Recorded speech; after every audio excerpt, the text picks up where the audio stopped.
What if I told you that one of the greatest boxers of all time had a secret that could change everything you thought you knew about Muhammad Ali? Today, his daughter Laila Ali finally breaks her silence about what really happened behind those closed doors, and what she reveals will shock you to your core. The Louisville sun was setting behind the modest brick house on Grand Avenue, casting long shadows across the front porch where 8-year-old Laila Ali sat with her knees pulled to her chest.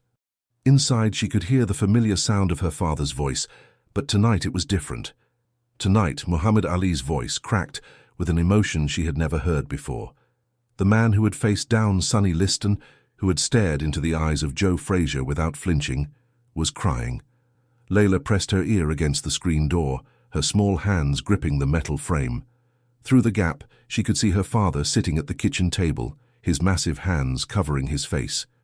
Her mother, Veronica, stood beside him with her hand on his shoulder, whispering words Laila couldn't quite make out. But she could feel the weight of whatever was happening, the way the very air in the house seemed to hold its breath.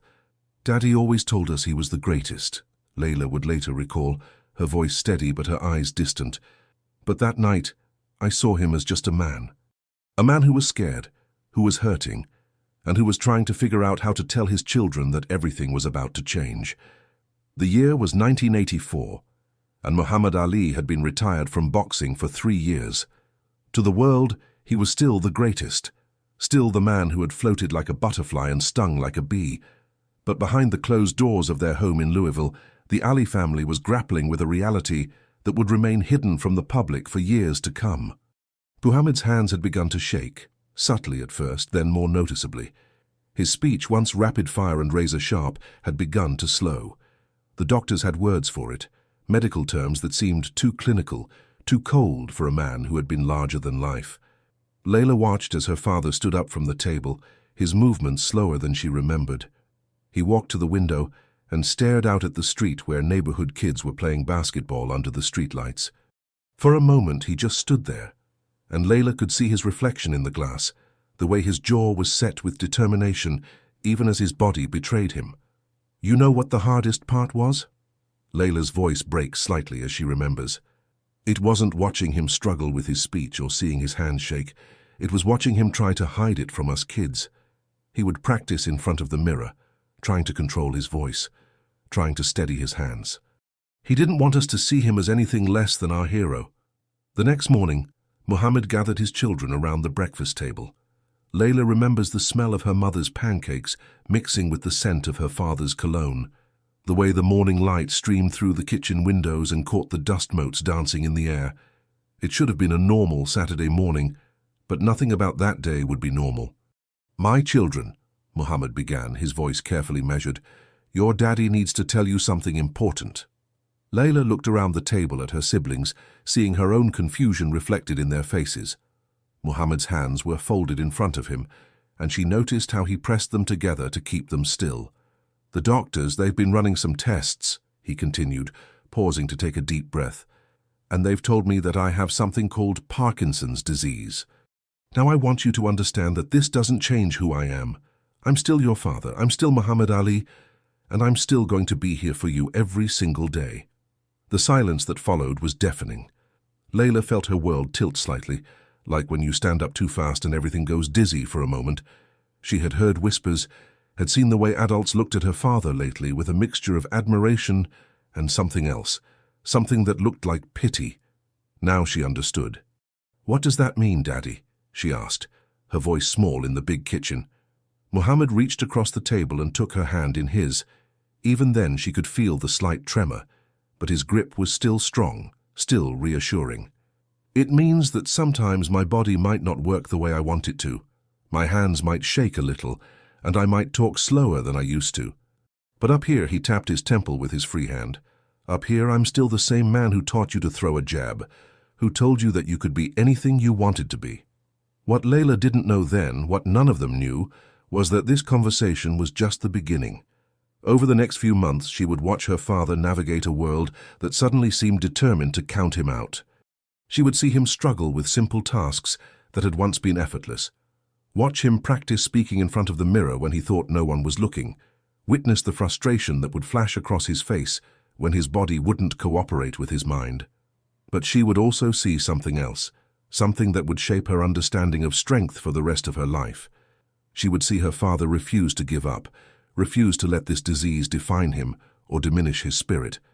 She would watch him adapt, finding new ways to connect with people, new ways to inspire, new ways to be Muhammad Ali, even when his body was changing. The phone calls started coming more frequently after that. Reporters wanting to know about Muhammad's health, boxing promoters trying to convince him to make one more comeback, doctors offering experimental treatments. Laila would often answer the phone, her young voice polite but firm, as she told callers that her father wasn't available. She became a gatekeeper without realizing it, protecting her family's privacy in a way that would serve her well in her own future career. One evening, about a month after that breakfast table conversation, Laila found her father in his study. The room was lined with photographs from his boxing career, images of him with presidents and celebrities, newspaper clippings declaring his victories. But Muhammad wasn't looking at any of those. Instead, he was holding a letter, reading it slowly, his lips moving slightly as he worked through each word. "Daddy?" Laila knocked softly on the doorframe. "Mum says dinner's ready." Muhammad looked up and smiled, the same brilliant smile that had charmed the world. "Come here, baby girl," he said, patting his knee. Laila climbed onto his lap, careful not to jostle him too much. "You know what this letter is?" Laila shook her head, looking at the handwritten pages covered in neat cursive. "It's from a little boy in Michigan. His name is Tommy and he's 8 years old, just like you. His mama wrote to tell me that Tommy has the same thing I have, this Parkinson's. And you know what Tommy told his mama?" "What, Daddy?" "He told her that if Muhammad Ali can be brave with Parkinson's, then so can he." Muhammad's voice was thick with emotion, and Laila could see tears gathering in his eyes. "That little boy is being brave because he thinks I'm being brave. But you know what, Laila? Some days I don't feel brave at all. Some days I feel scared and angry and sad." This was a revelation to 8-year-old Laila. Her father, admitting to fear. The man who had stood up to the government, who had faced the biggest, strongest men in the world in the boxing ring, was scared. "But that's what real bravery is," Muhammad continued, his arm tightening around her. "It's not about not being scared. It's about being scared and doing what you need to do anyway. It's about getting up every morning and deciding to face the day, even when your body doesn't want to cooperate." That night, Laila lay in bed thinking about her father's words. She thought about Tommy in Michigan, about all the people who looked up to Muhammad Ali, and about the weight of being someone's hero. She didn't fully understand it then, but she was beginning to grasp the complexity of her father's situation. He wasn't just dealing with a personal health challenge, he was doing it in the public eye, with millions of people watching, many of them drawing strength from his example. The months that followed brought a parade of doctors, specialists, and well-meaning friends offering advice and miracle cures. Laila watched her parents navigate this new landscape with a mixture of hope and skepticism. They tried different medications, different therapies, different approaches to managing the symptoms. Some helped, others didn't. But through it all, Muhammad maintained his dignity and his sense of humor. "You know what the doctor told me today," he announced one evening at dinner, his eyes twinkling with mischief. "He said I need to exercise more. Can you believe that? Muhammad Ali needs to exercise more." The whole family burst into laughter, and for a moment it felt like old times. But there were darker moments too, times when the frustration would overwhelm him. Laila remembers one particular afternoon when Muhammad was trying to sign autographs for a group of fans who had gathered outside their house. His handwriting, once bold and confident, had become shaky and uncertain. She watched from the window as he struggled with each signature, his jaw clenched with determination. When he finally came inside, he went straight to his room and didn't come out for hours. "Those were the moments that broke my heart," Laila reflects. "Not because he was struggling, but because I could see how much it hurt his pride. My father had always been so physical, so expressive with his hands and his voice. To watch that being taken away, piece by piece, it was devastating. Yet even in those difficult moments, Muhammad found ways to connect with people. His voice might have been softer, his movements slower, but his presence was still magnetic. Laila watched him adapt his communication style, becoming more thoughtful in his words, more deliberate in his gestures. He began to rely more on his eyes, which remained bright and expressive, to convey what his voice sometimes couldn't. The boxing world, meanwhile, was struggling to come to terms with what was happening to their former champion. Some fighters reached out with support and encouragement, while others seemed uncomfortable with the reality of Muhammad's condition. Laila noticed how some people who had once sought out her father's company now seemed to avoid him, as if his illness might be contagious. "It taught me a lot about human nature," Laila says. "You learn who your real friends are when you're going through something difficult. The people who stuck by my father during this time, who treated him with the same respect and love they always had, those were the people who mattered." One of those people was Angelo Dundee, Muhammad's longtime trainer. Angelo would visit regularly, not to talk about boxing necessarily, but just to spend time with his old friend. Laila loved listening to their conversations, the way they would reminisce about old fights and old times. Angelo had a gift for making Muhammad laugh, for bringing out the playful side of his personality that sometimes got buried under the weight of his diagnosis. "Angelo never treated my father like he was sick," Laila remembers. "He treated him like Muhammad Ali, period. That meant everything to my dad." As 1984 turned into 1985, the changes in Muhammad became more pronounced. His speech continued to slow, and his movements became more deliberate. But rather than retreating from public life, he seemed determined to use his platform to help others. He began working with Parkinson's organizations, lending his name and his story to raise awareness about the disease. Laila watched her father transform his personal struggle into a public mission. It was a masterclass in turning adversity into purpose, and it would influence her own approach to challenges throughout her life. She saw how he could take something that might have destroyed a lesser person and use it to help others, to bring attention to a cause that needed a champion. "My father always said that everything happens for a reason," Laila reflects. "At the time, I couldn't understand what possible reason there could be for him to have Parkinson's. But watching him use his diagnosis to help other people, to bring awareness to the disease, I began to see what he meant." The house on Grand Avenue became a gathering place for people dealing with Parkinson's and their families. Muhammad and Veronica opened their home to support groups, medical professionals, and anyone who needed encouragement. Laila would often come home from school to find strangers in her living room, people who had traveled from across the country just to meet Muhammad Ali and draw strength from his example. These gatherings were both inspiring and heartbreaking. Laila would see people in various stages of the disease, some newly diagnosed and terrified, others who had been fighting it for years. She watched her father interact with each person individually, offering words of encouragement, sharing his own experiences, and always emphasizing that Parkinson's didn't have to be the end of their story. He had this way of making everyone feel special, Laila remembers. Even when he was struggling with his own symptoms, he would focus completely on the person he was talking to. He made them feel heard, understood, and most importantly, not alone. One particular visitor stands out in Laila's memory. A young woman named Sarah had been diagnosed with early-onset Parkinson's at the age of 32. She was a teacher, a mother of 2 young children, and she was devastated by her diagnosis. When she met Muhammad, she broke down crying, telling him how scared she was, how she felt like her life was over. Muhammad listened patiently, his eyes never leaving her face. When she finished speaking, he took her hands in his and said, "Sarah, let me tell you something. This disease doesn't define you. You define you. You're still a teacher. You're still a mother. You're still all the things you were before. Parkinson's is just something you have, not something you are." Those words, delivered in Muhammad's increasingly soft voice, had a profound impact not just on Sarah, but on everyone in the room, including Laila. She realized that her father was teaching them all a lesson about identity, about not letting circumstances determine your worth or your potential. The media attention around Muhammad's condition was intense and often intrusive. Reporters would camp outside their house, trying to get photos of him on his bad days, looking for any sign of weakness or decline. Laila learned to navigate this attention, developing a protective instinct that would serve her well in her own future career in the spotlight. The media could be cruel, she recalls. They wanted to document every stumble, every moment of struggle.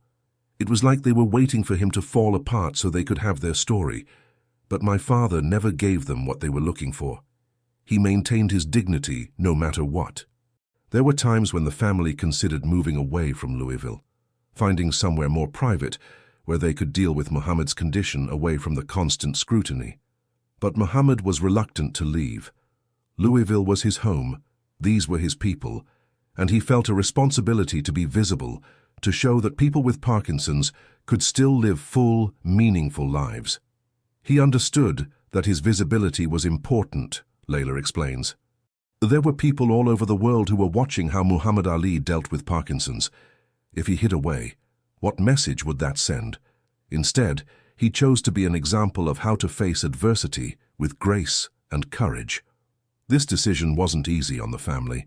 Laila and her siblings had to grow up faster than most kids, learning to handle media attention and protect their father's privacy while still allowing him to fulfill what he saw as his public duty. It was a delicate balance, and it required maturity beyond their years.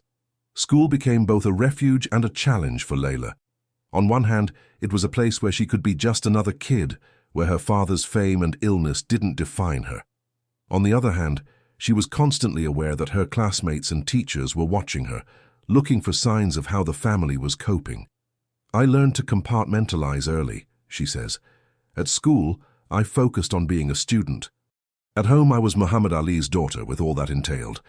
It wasn't always easy to switch between those roles, but it taught me resilience.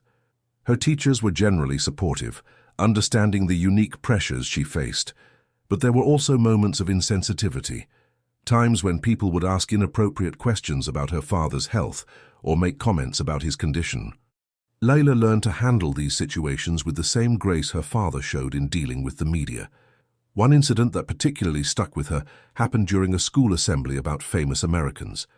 When Muhammad Ali was mentioned as an example of American achievement, one of her classmates loudly whispered, "Yeah, but now he's all shaky and weird." The comment was meant to be cruel, to embarrass Laila, but instead, it sparked something in her. I stood up right there in the assembly, she remembers, and I said, "My father is still Muhammad Ali. He's still the greatest boxer who ever lived, and he's still helping people every single day. Having Parkinson's doesn't change any of that." The whole auditorium went quiet, and I could feel everyone looking at me, but I didn't care. I was proud of my father, and I wasn't going to let anyone disrespect him. That moment was a turning point for Laila. She realized that she had inherited more than just her father's athletic genes. She had inherited his fighting spirit, his refusal to back down in the face of adversity. It was a quality that would serve her well in her own boxing career and in life. At home, the family dynamics were evolving as well. Veronica had become not just a wife, but a caregiver, managing Muhammad's medications, coordinating his medical appointments, and serving as a buffer between him and the outside world when necessary.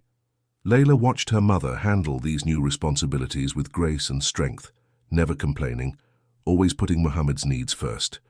"My mother was incredible during this time," Laila reflects. "She could have easily been overwhelmed by everything, but instead she became this pillar of strength for our whole family. She showed me what it means to love someone unconditionally, through sickness and health, just like the wedding vows say." The siblings rallied around their father as well, each finding their own way to support him. Some helped with his correspondence, others assisted with his public appearances. Laila found herself drawn to the physical aspects of his care, helping him with exercises designed to maintain his mobility and coordination. "I think that's where my interest in boxing really began," she says. "Not from watching my father's old fights, but from helping him stay strong and mobile despite his Parkinson's. I saw how important physical fitness was, not just for athletic performance, but for maintaining quality of life." The exercises were simple but important: stretching routines to maintain flexibility, balance exercises to prevent falls, and coordination drills to help with fine motor skills. Muhammad approached these sessions with the same dedication he had once brought to training for championship fights. Even when his body didn't want to cooperate, he pushed through, determined to maintain as much function as possible. "He never gave up," Laila says with admiration. Even on his worst days, when the tremors were bad and he was feeling frustrated, he would still do his exercises. He would still push himself to be better. That's the lesson I carry with me to this day. Never give up, no matter what you're facing. As 1985 progressed, Muhammad's condition continued to evolve. Some days were better than others, and the family learned to appreciate the good days while not letting the difficult ones defeat them. They developed routines and strategies for managing the symptoms, and they found ways to maintain as much normalcy as possible. One of the things that remained constant was Muhammad's sense of humor. Even as his speech became more labored, he could still deliver a perfectly timed joke or a playful jab at one of his children. His wit was as sharp as ever, even if it took him longer to express it. People think that Parkinson's affects your mind, but it doesn't, Laila explains. My father was still incredibly intelligent, still funny, still charismatic. It just took him longer to get his thoughts out sometimes. But when he did speak, people listened, because they knew it was worth waiting for. The boxing community began to rally around Muhammad in ways that touched the entire family. Former opponents reached out with messages of support, young fighters sought his advice and blessing, and boxing organizations honored him with special awards and recognition. It was a reminder that while his active career was over, his impact on the sport and the world continued. One particularly meaningful moment came when Joe Frazier, Muhammad's former rival, visited the house. The two men had fought 3 epic battles in the ring, including the legendary Thriller in Manila, and their relationship had been complicated by the harsh words Muhammad had used to promote their fights. But when Joe walked into the living room and saw Muhammad struggling with his symptoms, all of that fell away. Joe just walked over and hugged my father, Laila remembers, tears in her eyes. They sat together for hours, talking about their families, their lives, everything except boxing. It was beautiful to see these two warriors, who had given so much of themselves to their sport, finding peace with each other. That visit was a reminder that the boxing ring, for all its violence and competition, had also created bonds between men who understood what it meant to push the human body and spirit to their absolute limits.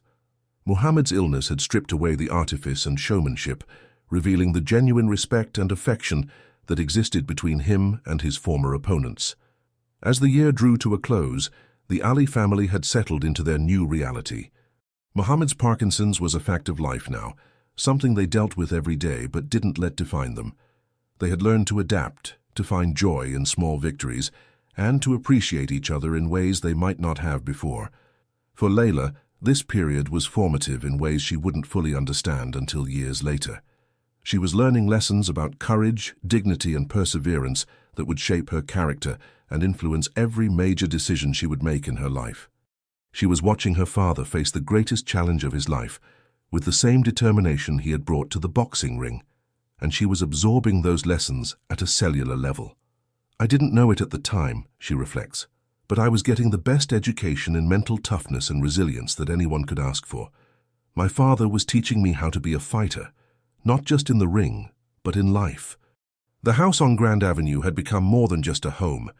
It was a symbol of hope for people dealing with Parkinson's around the world. Letters arrived daily from people sharing their own stories, thanking Muhammad for his example and drawing strength from his courage. The family read these letters together, and they served as a reminder that their private struggle had public significance. We realized that we weren't just dealing with my father's Parkinson's, Laila says. We were representing hope for thousands of other families going through the same thing. That was a big responsibility, but it also gave meaning to what we were going through. As 1986 began, Muhammad was preparing for what would become one of the most significant public appearances of his post-boxing career. The details were still being worked out, but there was talk of him participating in a major international event, something that would put him back on the world stage in a way he hadn't been since his retirement from boxing. The family was both excited and nervous about this opportunity. It would be a chance for Muhammad to show the world that Parkinson's hadn't defeated him, that he was still Muhammad Ali. But it would also expose him to intense scrutiny and potential criticism from those who might see his condition as a sign of weakness. We knew that whatever he did, it had to be on his terms, Laila explains. He couldn't let other people's expectations or fears dictate how he presented himself to the world. He had to be authentic, had to be true to who he was at that moment in his life.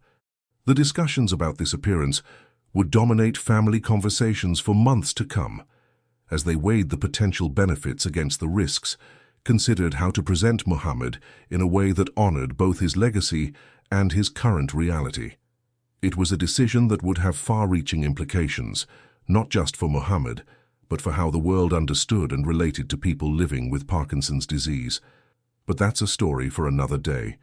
For now, the Ali family was focused on taking things one day at a time, supporting each other through the challenges, and finding ways to maintain hope and joy despite the difficulties they faced. They were learning that strength comes not from avoiding adversity, but from facing it head-on with courage, dignity, and love. The decision came in early 1986, during one of those quiet Sunday mornings when the house felt peaceful despite everything they were dealing with. Muhammad was sitting in his favorite chair, reading through a stack of letters from fans and fellow Parkinson's patients, when the phone rang. Laila watched her mother answer, saw the way Veronica's expression changed from casual interest to intense focus, and knew immediately that this call was different. "It's about the Olympics," Veronica whispered to Muhammad, covering the phone with her hand. "They want you to light the torch in Atlanta." The 1996 Summer Olympics were still a decade away, but already the organizing committee was thinking about the opening ceremony, about how to create a moment that would capture the world's attention and embody the Olympic spirit.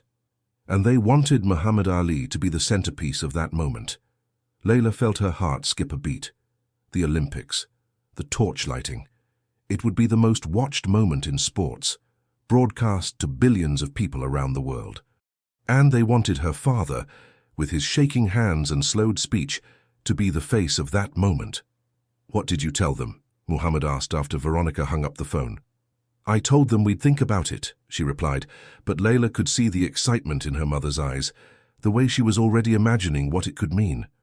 Over the next several weeks, the family discussed the opportunity endlessly. The Olympics represented everything Muhammad had stood for as an athlete: excellence, determination, the pursuit of greatness. But they also represented something more personal for him.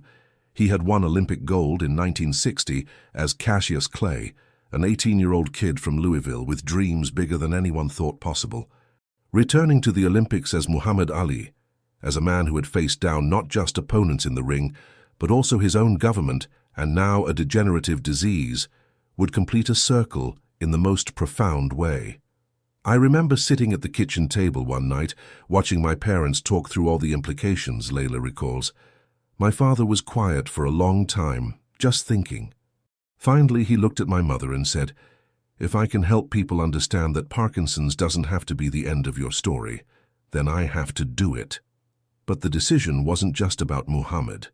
The family knew that if he accepted, they would all be thrust into an even brighter spotlight than they were already living under. Every aspect of his condition would be scrutinized, analyzed, and debated by millions of people who had never dealt with Parkinson's themselves. There were people who thought it was a bad idea," Laila remembers.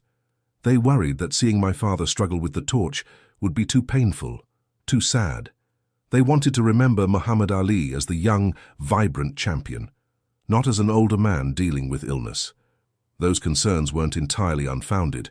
Muhammad's condition had continued to progress, and by 1986, his symptoms were more pronounced than they had been when he was first diagnosed. His hands shook more noticeably, his movements were slower and more deliberate, and his speech required more effort. The idea of him performing such a physically demanding and symbolically important task in front of the entire world was daunting. But there was another perspective, one that ultimately won out. Muhammad Ali lighting the Olympic torch wouldn't just be about nostalgia or sentimentality. It would be about courage, about showing the world that people with Parkinson's could still achieve great things, could still inspire and lead and make a difference. "My father saw it as an opportunity to educate people," Laila explains. "Most people didn't know much about Parkinson's disease. They might have heard the name, but they didn't understand what it really meant, how it affected people's lives. By being visible, by showing his symptoms on such a huge stage, he could help change that." The years between the initial conversation and the actual Olympics were filled with preparation, both physical and emotional. Muhammad worked with doctors and physical therapists to maintain as much strength and coordination as possible. He practiced holding objects steady, worked on his balance, and did exercises designed to help with fine motor control. But perhaps more importantly, he prepared mentally for what the moment would represent. This wouldn't just be Muhammad Ali, the boxer, lighting the torch. This would be Muhammad Ali, the Parkinson's patient, the man who had refused to let his diagnosis define or defeat him, showing the world what courage looked like. Laila was in college by the time the 1996 Olympics arrived, but she made sure to be in Atlanta for the opening ceremony. The family had been given special seats, and as the ceremony progressed, she found herself getting more and more nervous about her father's moment. "I kept thinking about all the things that could go wrong," she admits. What if his hands shook too much? What if he dropped the torch? What if people focused on his symptoms instead of the message he was trying to send? When the moment finally came, when Muhammad appeared at the top of the stadium with the torch in his hands, Laila felt her breath catch in her throat. The entire stadium fell silent, and she could feel the weight of the world's attention focused on her father. His hands were shaking. There was no hiding it, no pretending that the Parkinson's wasn't there. But as he stood there, torch in hand, something magical happened. The shaking didn't matter. The slow movements didn't matter. What mattered was the dignity with which he carried himself, the grace with which he performed his task, and the powerful message he was sending to millions of people around the world. When he lit that torch, I started crying, Laila remembers. Not because I felt sorry for him, but because I was so proud. He had taken something that could have been seen as a limitation and turned it into a moment of triumph. He showed the world that Parkinson's patients weren't people to be pitied, but people to be admired for their courage. The reaction was immediate and overwhelming. The image of Muhammad Ali lighting the Olympic torch became one of the most iconic moments in sports history. But more than that, it became a symbol of hope for people dealing with chronic illness around the world. The fact that his hands were shaking didn't diminish the moment, it made it more powerful. That night changed everything, Laila reflects. Suddenly, Parkinson's disease had a face that people recognized and respected. My father had used his platform to bring awareness to the condition in a way that no medical campaign or public service announcement ever could. The aftermath of the Olympics was both exhilarating and exhausting for the family. The attention was intense, with media outlets around the world wanting to interview Muhammad about his experience, his condition, and his message of hope. He handled it all with the same grace he had shown in lighting the torch, using each opportunity to educate people about Parkinson's and to encourage others facing similar challenges. But the Olympics also marked a turning point in Muhammad's condition. The physical and emotional demands of the ceremony, combined with the intense media attention that followed, seemed to accelerate some of his symptoms. His speech became more labored, his movements more deliberate, and there were days when the tremors were more pronounced than before. It was like he had given everything he had to that moment, Laila observes. He had poured all of his remaining physical strength into showing the world that Parkinson's couldn't defeat him. And in doing so, he had achieved something incredible, but it had also taken a toll. The family adjusted to this new phase of Muhammad's condition with the same resilience they had shown throughout his journey with Parkinson's. They modified their routines, brought in additional help when needed, and continued to focus on maintaining his quality of life and dignity. One of the most significant changes was in how Muhammad interacted with the public. While he continued to make appearances and meet with fans, these interactions became more carefully managed. The family worked to create environments where he could connect with people without being overwhelmed or put in situations that might be difficult for him to handle. We learned to be more protective without being overprotective, Laila explains. My father still wanted to be accessible to people, still wanted to inspire and encourage others. But we had to find ways to do that while also taking care of his health and well-being. This period also saw Laila beginning to seriously consider her own boxing career. She had always been athletic, had always been drawn to the physical challenges that had defined her father's life. But watching him deal with Parkinson's, seeing how he had used his platform to help others, had given her a new understanding of what it meant to be a fighter. I realized that boxing wasn't just about winning fights, she says. It was about using your strength and your platform to make a difference in the world. My father had shown me that being a champion meant more than just holding a title. It meant being willing to stand up for what you believed in and to help others along the way. Her decision to pursue boxing professionally wasn't made lightly. She knew that she would inevitably be compared to her father, that every fight would be seen through the lens of his legacy. But she also knew that she had something unique to offer, her own story to tell, her own way of making a difference. I wanted to honor my father's legacy, but I also wanted to create my own, she explains. I wanted to show that the lessons he had taught me about courage and perseverance could be applied in my own life, in my own career. Muhammad was supportive of her decision, even as his own condition continued to progress. He couldn't train with her the way he might have in earlier years, but he was still able to offer advice, encouragement, and the kind of wisdom that only comes from having faced the highest levels of competition and pressure. Even with Parkinson's, he was still the best coach I could have asked for, Laila says. He understood the mental side of boxing better than anyone, and that's something that doesn't go away just because your hands shake or your speech is slower. As Laila's boxing career began to take off in the late 1990s, Muhammad's condition continued to evolve. There were good days and bad days, periods of relative stability, and times when the progression seemed more rapid. Through it all, the family maintained their commitment to using his experience to help others and to raise awareness about Parkinson's disease. One of the most meaningful aspects of this period was the relationships Muhammad developed with other Parkinson's patients and their families. The house on Grand Avenue continued to be a gathering place for people seeking encouragement and understanding. Muhammad might not have been able to speak as quickly or move as easily as he once had, but his presence was still powerful, still inspiring. He had this incredible ability to connect with people without saying much, Laila remembers. Sometimes he would just sit with someone, hold their hand and let them know that they weren't alone. That meant everything to people who were dealing with their own diagnosis or watching a loved one struggle with the disease. The medical community also began to take notice of Muhammad's approach to living with Parkinson's.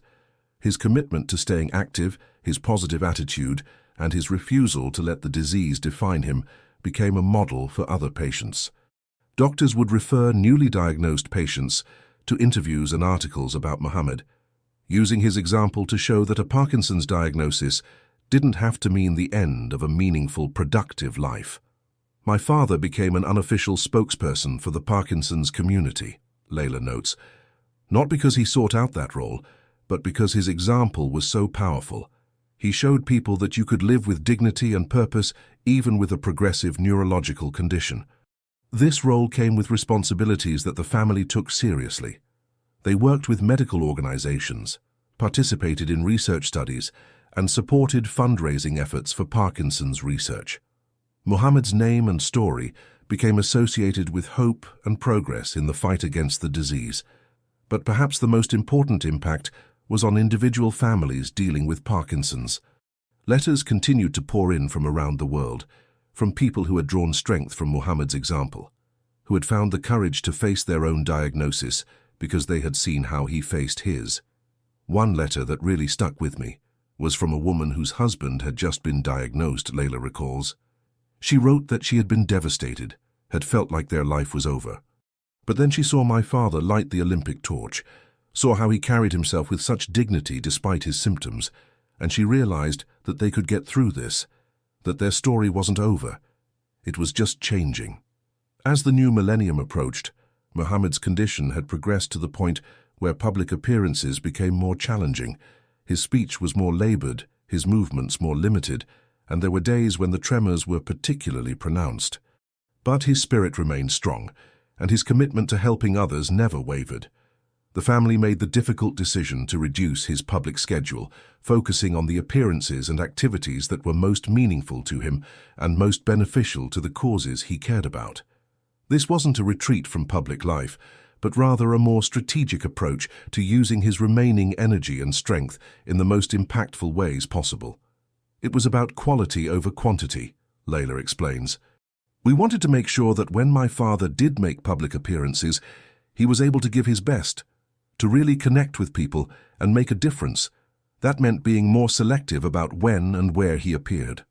One of the last major public appearances Muhammad made was at a Parkinson's research fundraiser in 2001.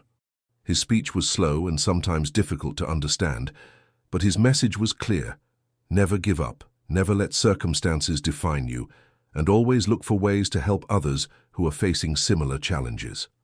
That night, watching him speak to that room full of researchers, patients, and families, I was reminded of why he had chosen to be so public about his condition, Laila reflects. He wasn't doing it for himself. He was doing it for all the people who needed to see that Parkinson's didn't have to be the end of their story.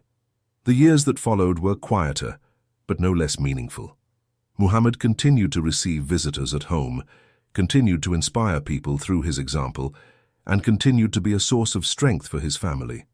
His condition progressed, as Parkinson's inevitably does, but his impact on the world's understanding of the disease remained profound.